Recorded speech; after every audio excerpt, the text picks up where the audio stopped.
Well, they work in so many different ways with national courts. I mean, it's our responsibility to build up, particularly obviously in the developing world, the rule of law structures so that they have a system, as I said, the first pillar of responsibility to protect.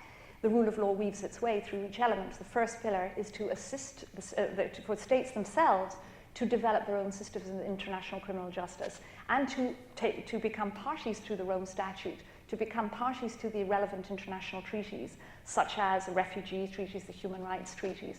So all of this, if you have a firm foundation within a state, you're not going to need the International Criminal Court.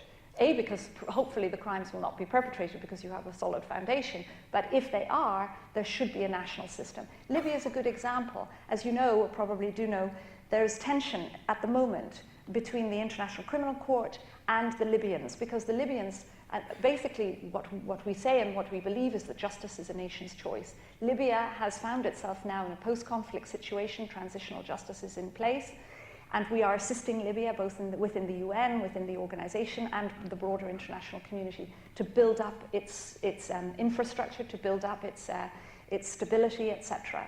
So the tension is between the Libyans who want to prosecute Saif al-Gaddafi and the ICC, who have the control over this case because they are exercising jurisdiction thanks to the Security Council referral.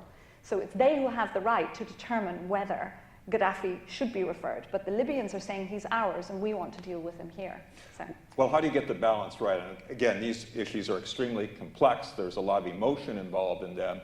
On the one hand, if it's in Libya, the argument is he won't get a fair trial. On the other hand, if it's outside Libya, sometimes the healing process that can happen may not occur. Well, this is the wonderful thing about the rule of law. All of this was anticipated in the Rome Statute.